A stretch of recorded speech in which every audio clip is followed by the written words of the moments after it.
Okay, so this is the link. So it might be kind of hard. I'm going to try to zoom in a little bit here so we get a better view of it. So over about 2 minutes, this is going to show all the ships that left Africa for the New World carrying slaves. So let me see if I can make this a little bigger. See if that helps. And it starts slow, but what you're going to be looking for are these little dots, and hopefully you can see them, that are moving across the ocean. And you can also see the graph at our bottom. Now there's numbers here is about a little over 7 million slaves. The upper estimate is 10 to 15 million people were taken from Africa in this time frame. So if you look close, you'll start seeing these small dots moving. And as we get into the 1600s, it's just going to be like a swarm. And you can see them moving from different parts from Africa to the New World. There's small sort of lulls here and there. And every one of those represents one ship that came to the New World with slaves.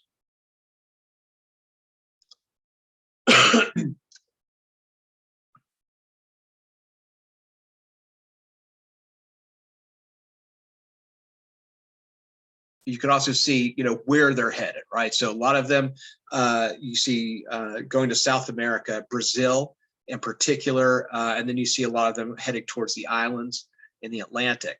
And once in a while, you'll see one go towards North America to the British colonies. But I also want to show you, you see, it's insane. This is going by year, so it's going really, really fast, obviously, but it's just a constant swarm of activity. And, what I want to show you here is like, so if I pause it, you're just thinking, well, that's just a bunch of black dots, right? So does that really mean anything? I don't know how long it took these people to put this map together, but if you pause the map, and you could see you get a little circle around every one of these little black dots. I can click on that little black dot, and every one of those little black dots will tell you the name of the ship, its size, where it was going, and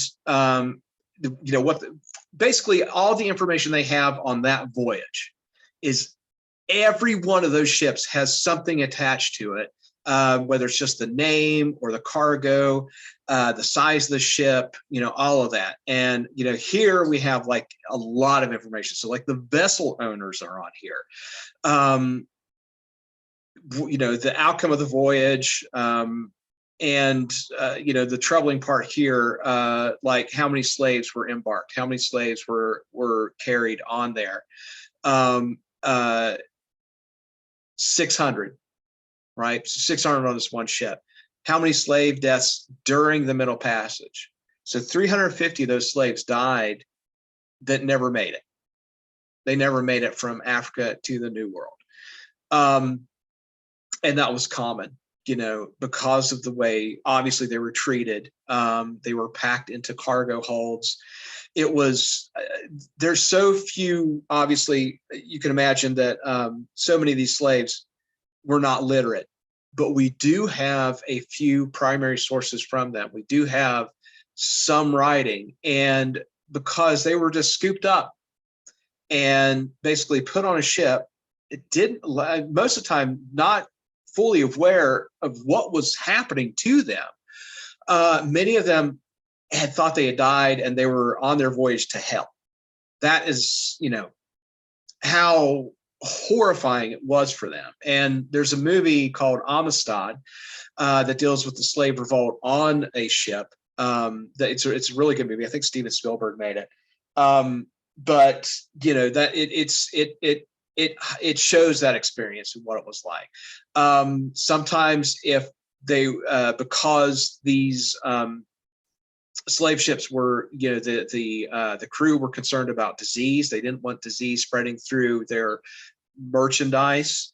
They would throw people overboard just to make sure that not, the rest of that hold didn't get sick, that something didn't spread through them and wipe out their profit. But I just want to highlight that you can literally click on every one of those dots, and because these were chartered professional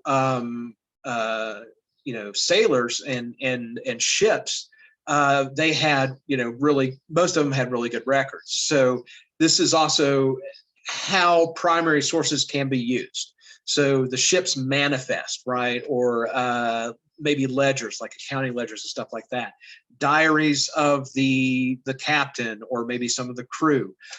So these people went through, they got as much information on every one of those voyages as they could to make this map. So let me go ahead and restart it here. I'll close that. And again, every one of those ships has information attached to it. It just keeps going. And we're seeing here, we haven't even got to the worst of it. You can see the graph at the bottom where those numbers just grow exponentially until we get to the 1830s. Right here, it's insane.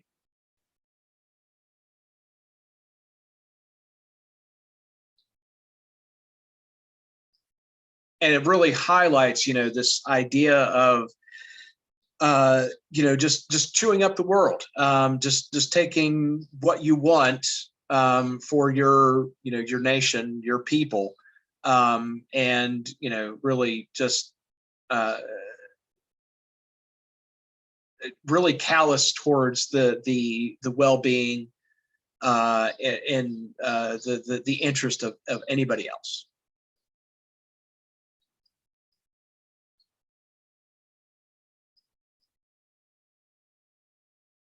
Yeah, this is just insane. 1750s. So right around now, the time of the 7 Years' War, or the French and Indian War, and you could see nothing. The other thing here, nothing really interrupts it.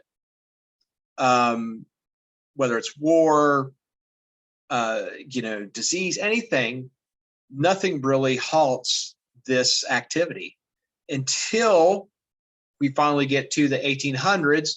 And lo and behold, everybody starts thinking, it's like, well, maybe this isn't such a good idea, and started to reconsider chattel slavery as a means to as a labor force. So we can kind of see some lulls here. So here, right around the time of the American independence,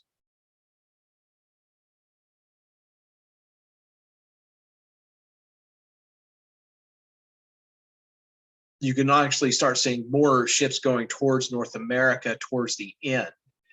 And then we'll get to a point where it'll start to drop off because most of Europe starts to abolish slavery. Britain, France, Spain, they're way ahead of the United States. Brazil, I believe, is the last holdout, even after the United States and after we fight the Civil War. Briefly, they're not far behind, but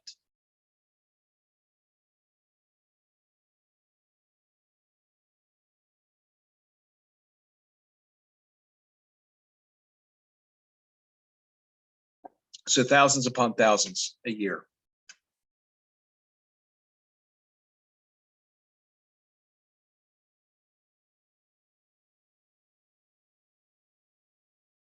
And of course, one of the other reasons this map is kind of good at illustrating this, the shortest distance between the New World and Africa is South America. South America is much farther to the east, and you can see that there's a lot less distance to travel.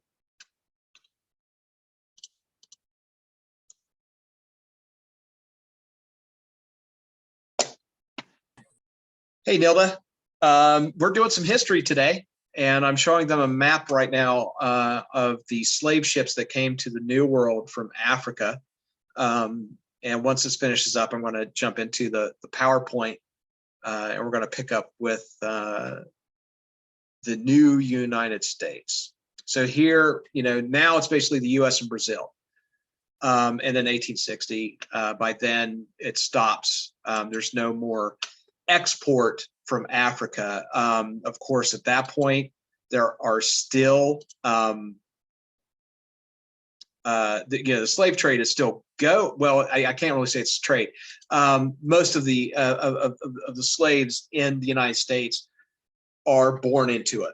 There's no more importing. Most of the slaves, by the time we get into the 1850s, 1860s, are, it's internal, that slave trade.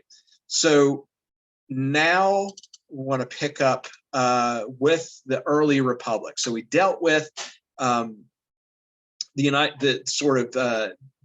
independence movement of the American colonists, and their departure from Britain, the war that was fought, and of course the creation of a new government. How are we going to rule? What are we going to do? So shortly after that, so around 1791, we have the U.S. Constitution. It's going to be our framework until today, as far as how we're going to govern. Now, the other issue is, how big are we going to be? After the War of Independence, the American Revolution. Well, after we secured victory against Britain, and part of the treaty that was signed ceded more territory to the new United States, and that is what is on this map. So all of the territorial acquisitions of the United States between 1783 and 1853. So the first one there, 1783, with the treaty we signed with Britain. Now, those first 13 colonies we know were coastal. They ran along the coast. What we have in here, you see where the states will be. Those little dotted lines are outlining where the states will be. But we just had a lot of territory that wasn't, already mapped out as states. It was just new territory. So 1783, we suddenly, with the winning of the American or the Revolutionary War, are all of a sudden just bigger because of the land that was ceded by Britain. Now, Britain still has a stake in North America because of Canada. Canada is, well, even to this day, Canada is part of what they call the Commonwealth, which is connected to Britain. Technically, their head of state is still Queen Elizabeth. And they are, an independent country, but there's this long-term connection with Britain. So, for example, World War I and World War II, the moment Britain enters a war, Canada is right there. And there's also Australia, and there's several others, Commonwealths. So they are still connected to the British Empire. And when I say connected, they are because they are independent countries. Unlike some other, colonial holdouts that Britain has. So anyway, so after that, we're continuing to expand. So the thing about the United States, and one reason we've been successful economically, militarily, is because we are a fortress. It is very difficult to get to North America. And that helped us grow because we didn't have a lot of competition that was going to encroach on our growth. Britain, yes, we're going to have to deal with them. We're going to talk about them again here in a minute. But it's so hard to get here in the 1700s, 1800s. We didn't have to worry too much about, another big war. Because it's just a hassle and it costs a lot of money. On the Pacific side, same thing. So United States, 1783, we see a bunch of territory that's added. Now, about 20 years later, when Thomas Jefferson's president, president in 1803, Napoleon sells what's the purple spot there in our map, the Louisiana Purchase, which is another huge chunk of land, obviously. And what we paid for that is just in today's terms would be ridiculous. I mean, it was like super, super cheap. But Napoleon was dealing with, coming out of the French Revolution. They needed money. They also just couldn't really get a foothold now in North America. They had other concerns. So this extra land, it was just better to sell it, cash out their influence in North America. So 1803, we add that land from the Louisiana Purchase, that's part of Wyoming and Montana, down to Louisiana. And we could see sort of the borders, the natural borders there that became states like Louisiana, Arkansas, Missouri, Iowa. And the other thing, a lot of our borders are created by rivers or bodies of water. So some of that you see would be sort of probably the border created by waterways. Same thing in Ohio. Like a lot of our border with West Virginia is created by the Ohio River. But anyway, so through the 1800s, the United States has gone from these 13 little colonies, these 13 little colonies on the Atlantic, to owning the entire, from coast to coast, all of this land. And it's, of course, very profitable land, a lot of it. So we also see Texas is annexed from Mexico in 1845, the Mexican Secession. So they ceded California, New Mexico, Nevada, Utah, and a little bit of Arizona to the United States in 1848.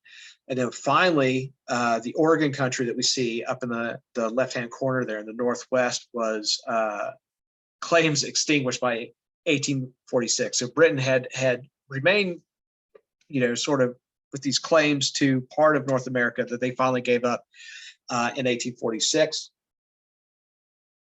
Also mentioning Florida was ceded by Spain in 1821. So by the 1840s, no one laid claim to anything that's now the modern United States. Later, we get Alaska and Hawaii. That's in the 1900s, though.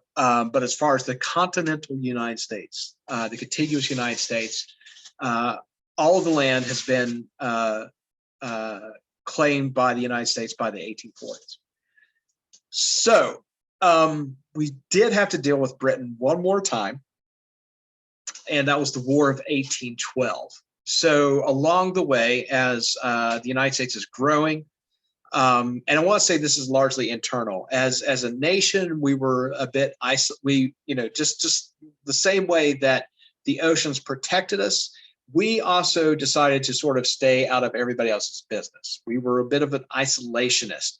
There were some instances with some, conflict, particularly sort of in the Atlantic. But by and large, we certainly weren't worried about what was going on in Europe. We were going to leave Europe to handle its own affairs. We were just going to focus on the United States. But Britain kept picking on us. They to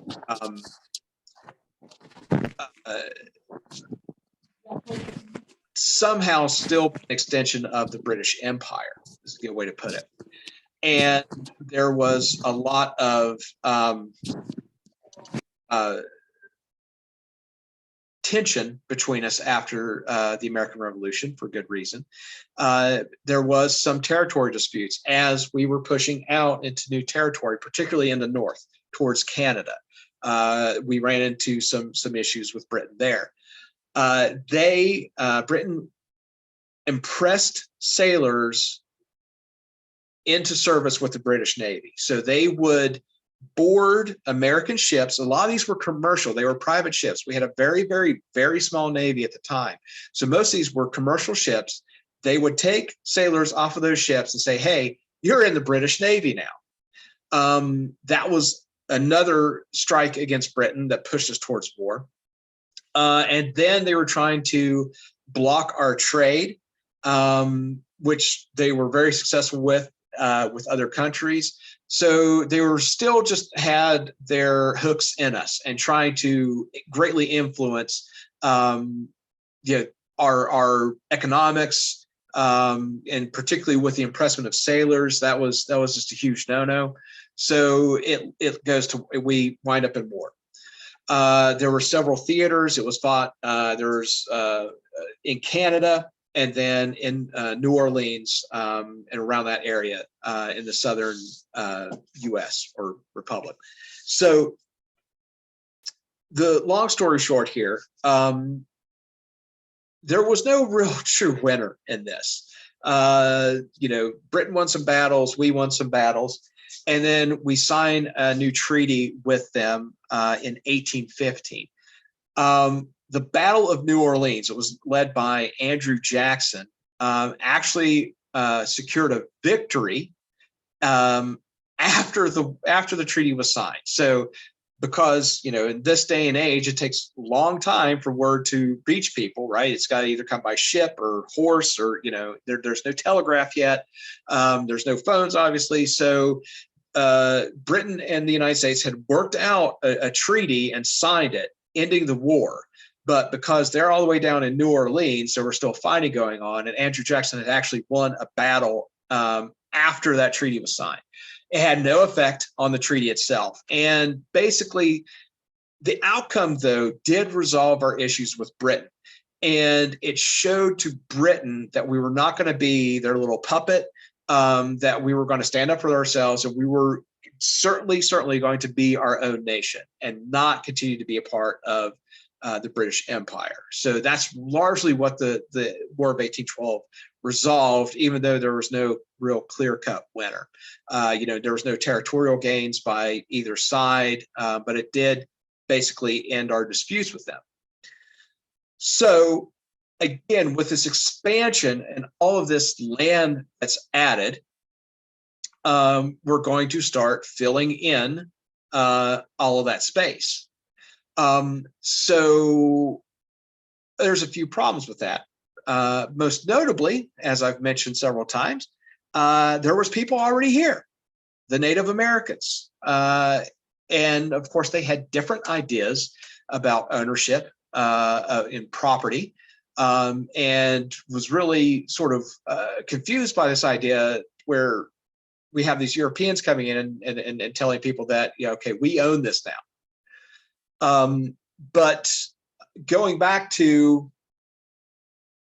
the 1600s, even the 1500s, when Spain and France first arrived here, there was always tension and friction between. There were instances of friendship and alliances, but there was also always tension between the Native Americans and the European colonists. There were multiple wars. There was, raids by both sides. And also because when Europeans first arrived, they also brought diseases with them, which devastated Native American populations, which was also a big issue. One reason they had difficulty ever pushing back on these, territory gains by the Europeans and then later the Americans was the fact that they had been devastated by disease, particularly smallpox, wiped out almost entire tribes. Some of the tribes of Native Americans that we know today, that have a name today, did not exist before the arrival of Europeans. These were tribes that came together. They were an amalgamation because they were so devastated and wiped out by disease. They had to, merge to survive.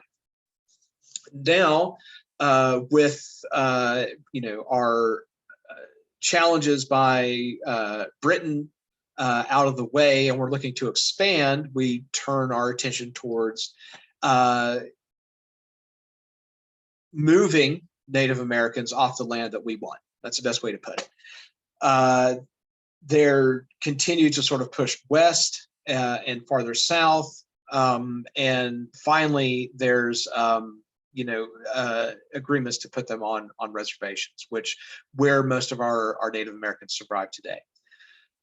But there's this idea that comes out of this called manifest destiny, which basically is the idea that it was God's will that Americans spread across North America, that this was our destiny to expand and continue to progress.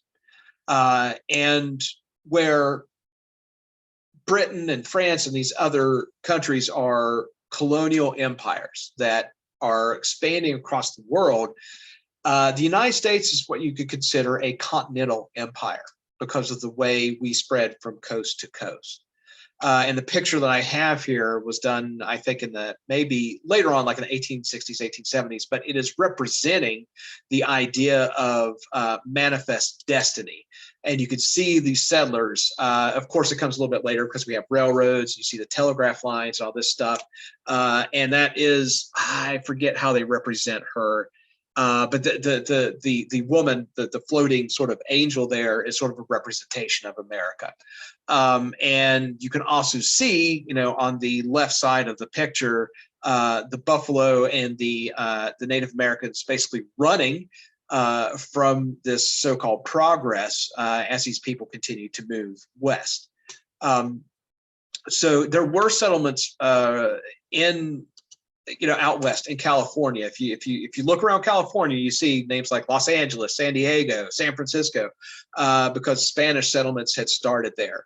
But when we cross, make our way west, it's when we start creating more tension with Native Americans. As we continue to push them west, we push them into areas that are less inhabitable, that have less resources, and that's affected their lives ever since.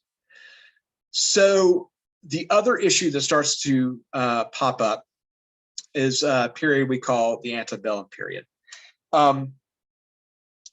We're, as historians, we love to periodize stuff. We like to put things in nice, neat little, categories, like, the age of exploration or modernity, pre-modern, Middle Ages.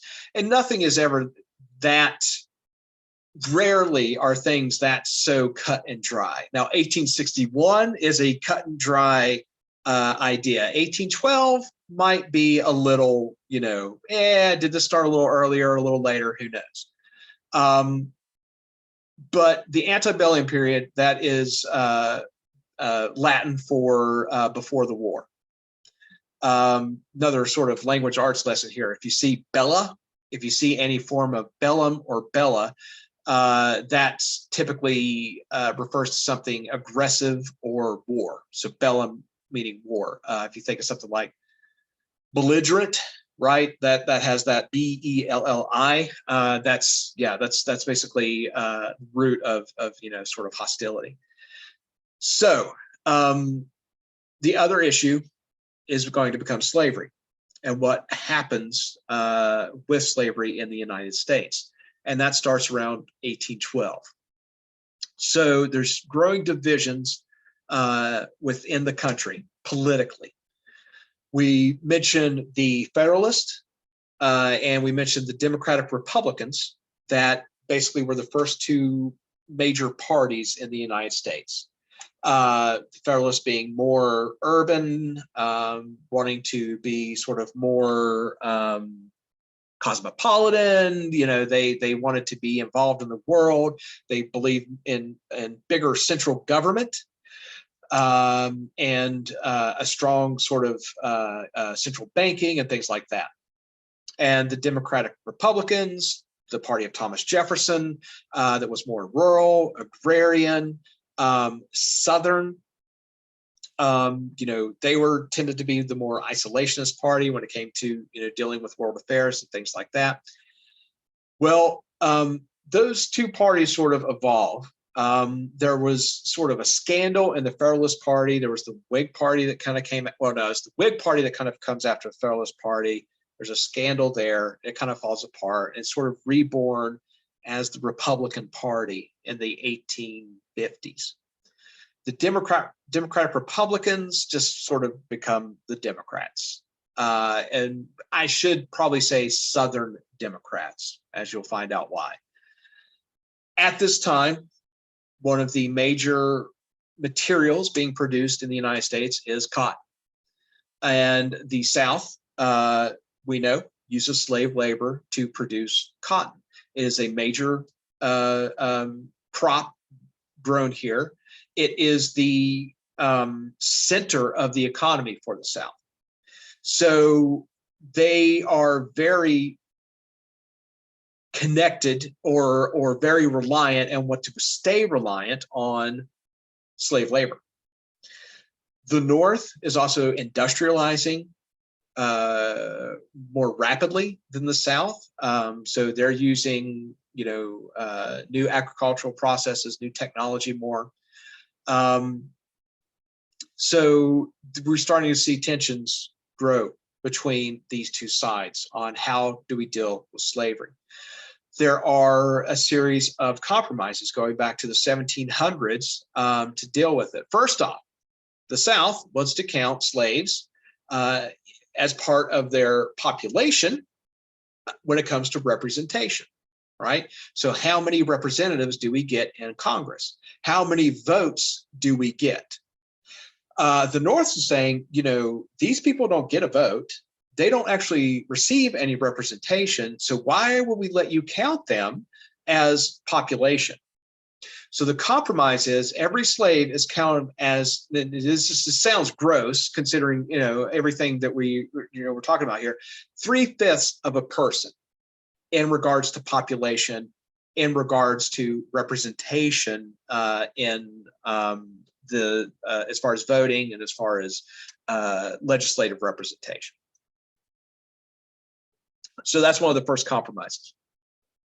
One of the next ones is the Missouri Compromise.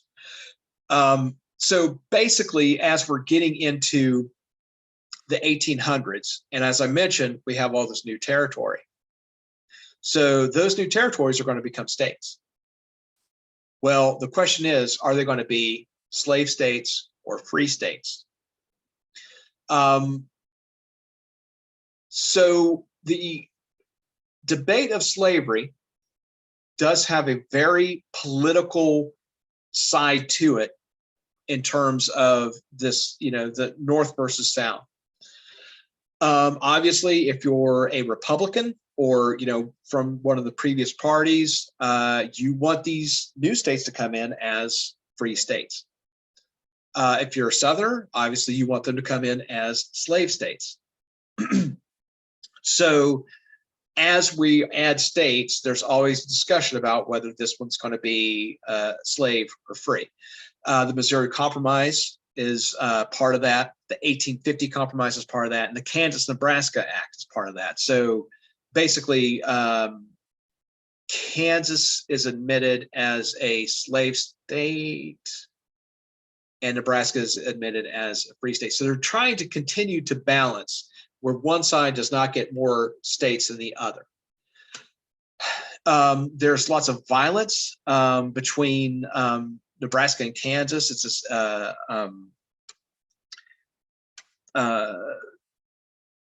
period known as Bleeding Kansas because there are raids against the slave states performed by abolitionists and vice versa. So the tensions are growing and things are not improving internally, domestically, with these politics around slavery. And then we finally get the election of Abraham Lincoln in 1861, which is the straw that broke the camel's back. Lincoln was a very well-known abolitionist. He campaigned on ending slavery. So once he was elected, once the ballots were in, we start having the secession of the southern states to create the Confederacy. They've realized at that point that Lincoln is not somebody that's going to, they see Lincoln as somebody that they're not going to be able to work with, that their time of slave labor and cotton as this great resource that's making everybody, not everybody rich, but making these plantation owners rich in the South, those days are coming to an end under Lincoln. So we start seeing the secession of the southern states. South Carolina is the first. You can see it's before Lincoln is inaugurated in what's the date? March 1861. So inauguration we have in January now. Back then it was in March.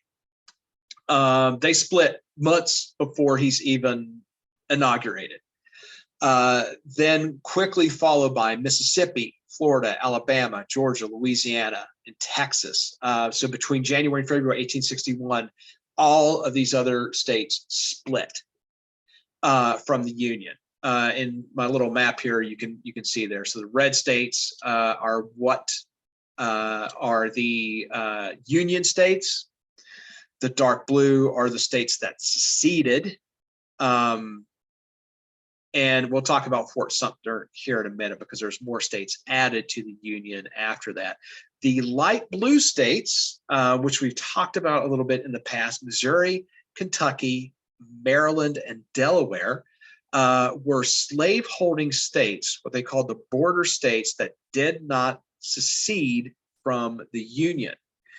So throughout the Civil War, the war that was over slavery, these states remained as part of the Union, but were slave-holding states. And I'll talk about that a little bit in a minute. I've talked about this in the past as well. So how do we get to the Civil War then? So now we have the split. And obviously, the Union and Abraham Lincoln is saying this is not allowed. This is treason. And it is illegal for them to attempt to exit the United States. So what we have first is the Battle of Fort Sumter in Charleston, South Carolina. So that was in 1861, very early on.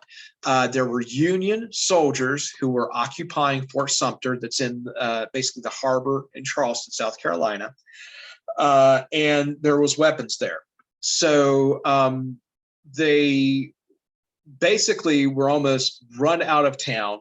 They had to sort of hold up in the fort, and there were Southern forces, early Southern Confederate forces, that were trying to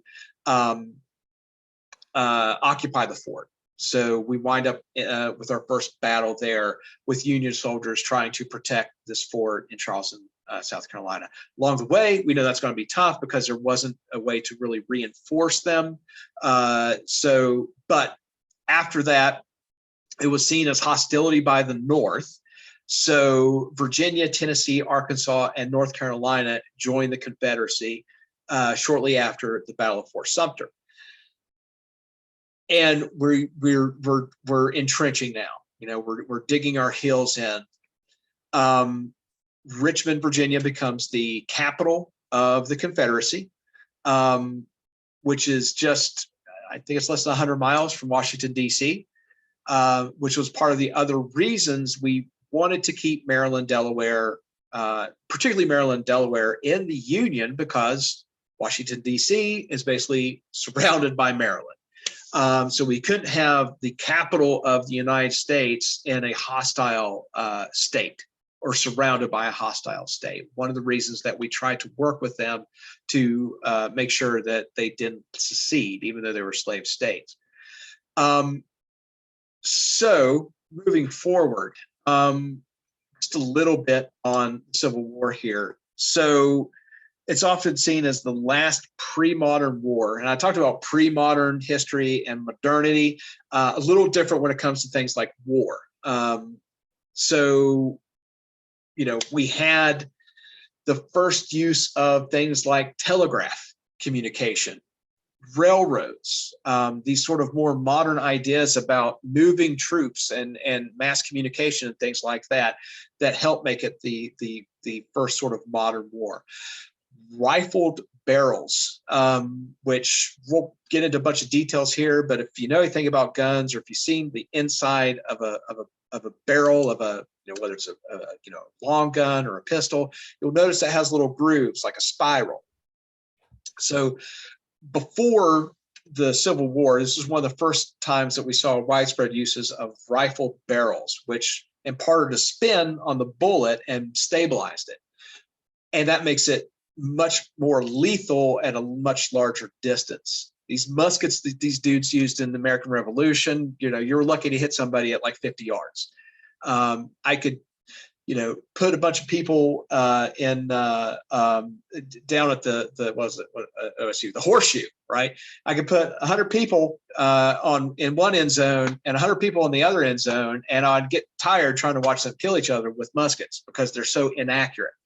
A rifled musket, so like a Springfield rifle, is so much more deadly and accurate up to like 300 or 400 yards. So that also changed warfare, because you didn't have these sort of march and line up and shoot volleys at the other guy, and then they turn around and shoot volleys at you because you were going to get devastated. It was also an incredibly deadly war. The worst war for the United States or America. We've lost more soldiers in that war than we have had in any other conflict. We didn't lose that many in World War I, World War II, Vietnam, any of the modern wars. What we see here, there's about 2.2 million Union soldiers that served over the course of 1861 to 1865. We never quite made it to a 1 million man army, because of, whether it was casualties or just rotation. Confederate soldiers number between 750,000 and 1 million. 365,000 dead Union soldiers, 290,000 Confederate soldiers. Over 1 million total casualties that include the soldiers, the civilians, and slaves. Disease was the worst, was the biggest murder. And that continued for, that was a huge issue with any war. World War I, World War II. I mean, it flips there, but you still have a huge amount of disease because of the conditions. You have, these soldiers living in close quarters with each other. The climates, the poor weather conditions and stuff like that just bred disease. Pneumonia was a huge killer, and other types of diseases as well. So, and as I mentioned, there's other technologies. There were some advancements in medicine at the time, so particularly with things like painkillers. But getting shot was not good. Not good. We still didn't have reliable antibiotics in 1865. So the only way, if you got shot in the arm or the leg, to give you a chance of surviving was to remove that limb. And amputations during the Civil War were just ungodly. They're just numbered in probably the thousands. So the outcome, Lee finally surrenders to Ulysses S. Grant in April of 1865. So the other thing that makes this a modern war was the way that men like William Sherman here on the left thought about war, as opposed to Robert E. Lee, who is the commanding general of the Confederate forces on the right. Lee was a little bit old school and did not understand modern war. And you have a lot of knuckleheads today that love to talk about guys like Stonewall Jackson and Robert E. Lee and how great of a commander they were. No, they were horrible. On top of being traitors, they were not great modern commanders. William T. Sherman, on the other hand, and Ulysses S. Grant, who finally took command of the Army after several sort of poor commanders on the Union side. Lincoln fired several commanders of the Union forces, McClellan and some other guys. They weren't getting the job done. Grant understood modern war, that it took everything to win a war. It was going to cost a lot of lives. It was going to require burning cities. It was going to require taking the war to the civilian population. So William T. Sherman here, you might have heard of the March to the Sea. In previous classes, we've read about we've read a letter from William Sherman to the mayor of Atlanta, telling him that he needs to get his people out of Atlanta because it's going to go down. He burned his way to the Atlantic Ocean from Georgia. He burned Atlanta. He burned part of Augusta. He burned Charleston to demoralize the Confederates, to show them how far we will go to win this war. Lee had this sort of idea of chivalry during the Battle of Gettysburg and his march into Pennsylvania. He tried to pay for things that he they would forage for food. They would take crops and things like that. He tried to pay for it with Confederate money, which was absolutely useless in the Union, for one. But this idea, we're, sort of taking this high road about war. But that was the other thing that makes this a modern war, is the fact that war from this point forward gets incredibly brutal. The loss of life is ratcheted up. But there's an idea that we now connect the civilian population with wartime production. And we'll talk about that a little bit later as we get into World War I and World War II, how that works. Grant and Sherman understood what modern war was going to be. Lee did not. So that is one reason that he lost. So Lee surrenders. That does not complete or finish the war. There was attempts to move the capital of the Confederacy to Texas. There were still some, battles here and there, things like that going on. But for all intents and purposes, as far as that, that all happens fairly quickly, and the decline of the Confederacy happens really quickly after the victory or Lee surrendering. So in the wake, well, let's see if I can get there we go, of the Confederacy, just want to talk about Lincoln a little bit here. So the first president elected as a Republican. As I mentioned, that was fairly new party that was sort of come out of the fallout of the Federalists and then later the Whigs. And he is the framework for the modern presidency. Not only do we periodize, I've mentioned the New Republic, or the American Republic.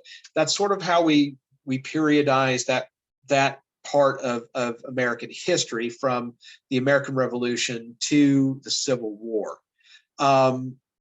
Lincoln is a much more aggressive type of president. He's much more involved. The president in the past, as I mentioned, even today, they have very limited power, but they were also fairly hands-off. They would set an agenda. Again, they're the head of state, so they meet with foreign diplomats and other heads of state from other countries. They can, call out the armed forces. They can do all this stuff. But Lincoln was much more involved. So certain things like the Emancipation Proclamation, which we've read a little bit about before, that was issued on January 1st, 1863. It was an executive order, which I've mentioned. Typically, executive orders are limited in scope. They tend to direct a federal agency or office to do something. So this one was quite sweeping in its breadth and its purpose. And as I've mentioned, what it did was free the Southern slaves. It changed their status from slave to free. That's all it did. And it was all on paper, right? We're talking about an act of war here, and these are slaves on plantations. These are slaves in the South. It's not like they could just say, "Oh, yeah, you know what? Abraham Lincoln freed me, so I'm split."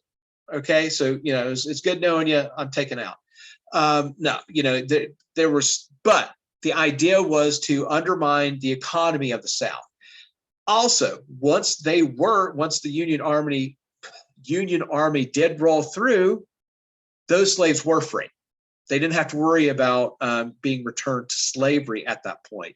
And it allowed them to be recruited and join the U.S. Army, the U.S. Armed Forces. So this starts to swing foreign opinion.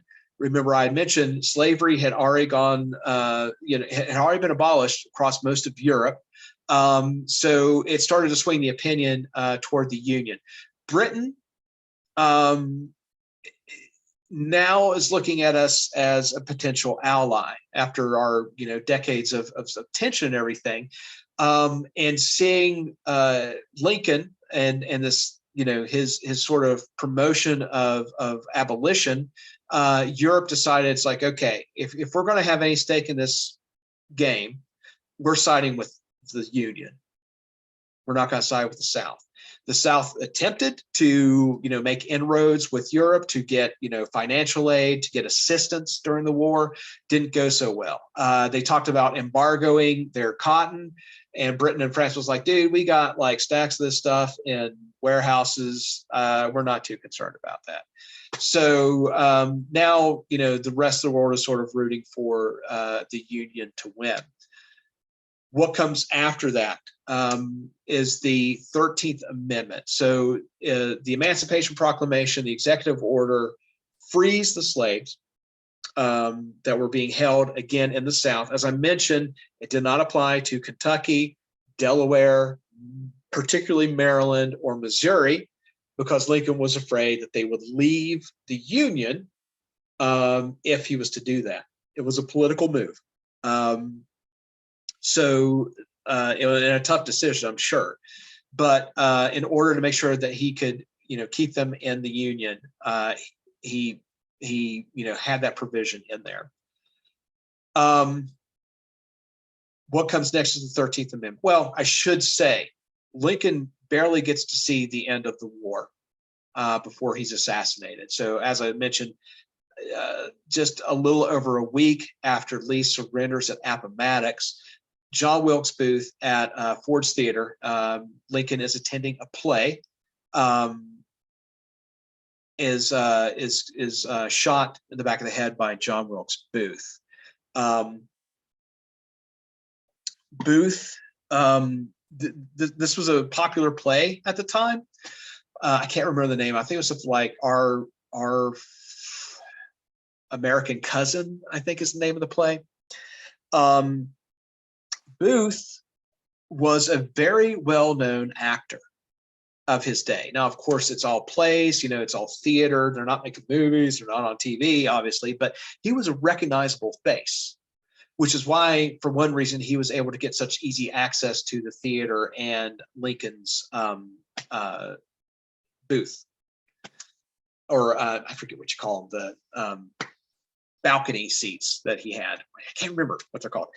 Anyway, it would be like Tom Hanks killing the president today. That's what I'm talking about as far as popularity.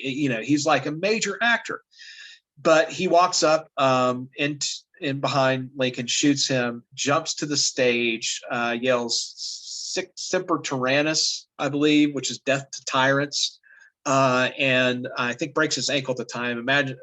Manages to escape, and he's caught later.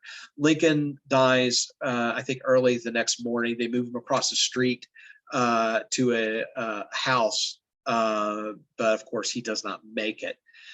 Andrew Johnson, his vice president, becomes president. We'll talk a little bit about order of succession when we get to civics, but that's sometime that I don't know if that's always been that way, but that is the order of succession, right? So if something happens to the president, probably all well aware of that, the vice president becomes president.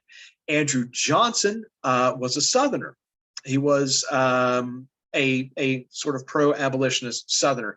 One reason Lincoln picked him as vice president is because he thought that would show a means of compromise. I will save Reconstruction for tomorrow because there's a lot to unpack there. But just to sort of recap here. So, through the early 1800s, we see the United States growing internally. We stick to ourselves. We don't worry about everybody else in the world, but we are growing. And we are getting stronger as a nation. We're getting more, economic power, and we're spreading like a disease as we, chew up the continental U.S., which leads to problems, of course, with Native Americans, conflict between us and Native Americans, and also greatly influences the debate on slavery, because as we add states to the Union, that causes conflict between the North and the South. You'll also notice that maybe the parties today don't necessarily look the same way, and parties, political parties do sort of morph. And they change. The Democratic Republicans of the South were the conservatives. They were happy with the way things were, which is sort of part of the definition of conservatism, where the Republicans were the more progressive party, particularly looking for, to abolish slavery. They were more involved as far as having more government influence. And we'll talk about that when we get to the 20th century, because those roles start to sort of switch slowly. And the last thing to add here, for whatever reason, we still have this debate about what the Civil War was. I don't understand it. There's lots of people that like to talk about states' rights. That's what the South was fighting for. There's this romanticism of the South. And the truth is, the states' rights they were fighting for were to own slaves. I had the Civil War classes that I took as an undergrad at Virginia Tech were taught by Bud Robertson. The man was in his 80s, and he was a Southerner. He was born in Virginia. He was educated in Georgia at Emory University. The man was South through and through. And he stood in front of 250 of us, and he told us, in no mixed terms, the one issue that these North and the South could not agree on was slavery, and that's what led to war. And not just slavery, but this continued white supremacy of, or the continued domination of the white race in the South, and that is well documented as well. But anyway, any questions on early America to the Civil War?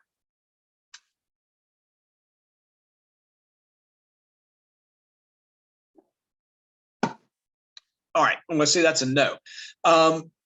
Particularly when we get to the Antebellum period, that's stuff that's fair game that will definitely show up on your social studies test. There are things about the American Revolution, so sort of placing them in their proper time and sort of understanding, what led to those things. And again, I'll have sort of some refreshers put up on Google Classroom, and every day I repost our slides. So if you ever want to review those, you can. So let's take about a 10-minute break, and we'll do a little language arts at 1:35. Okay. All right, I'll see you all in about 10.